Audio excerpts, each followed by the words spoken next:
Hello sir. Ravan. Lawyer Chakravarthy. నాకు రజనీ అన్ని విషయాలు చెప్పాడు. ఇలా సరెండర్ అవ్వడం వల్ల ఏం ప్రాబ్లం లేదుగా? చూడండి, ఇలా చేయడం వల్ల మీరు పోలీసులు కస్టడీకి వెళ్ళడం, లాకప్లో ఉండడం, వాళ్ళు మిమ్మల్ని ప్రశ్నించడం అలాంటివి ఏమీ ఉండవు. ఒకవేళ పోలీస్ కస్టడీకి ఇచ్చినా వాళ్ళు మిమ్మల్ని ట్రీట్ చేసే విధానంలో తేడా ఉంటుంది. నథింగ్ టు వర్రీ, మే దేఖ్లూంగా.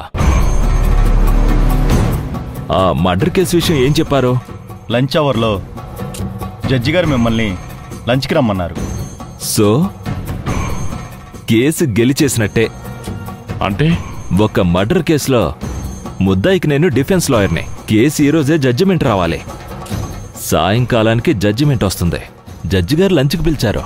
ఏం చెప్పాలో నాతో డిస్కస్ చేసి చెప్తారు. 99% కేసులు నాకు అనుకూలంగానే తీర్పు చెప్తారు. ఓ సరే, మీరు సరెండర్ కావడానికి అన్ని ఏర్పాట్లు నేను చేస్తాను. మీరు రండి, లోపలికి వెళ్దాం.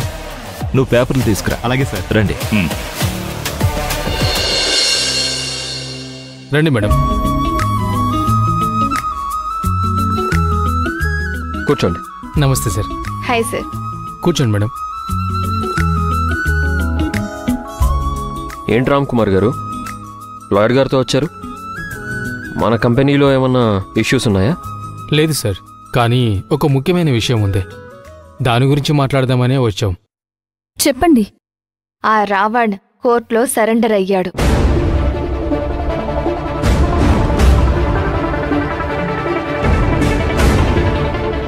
కోర్టులో వాలంటరీగా సరెండర్ అవ్వడమా? ఇది చాలా విచిత్రంగా ఉందే.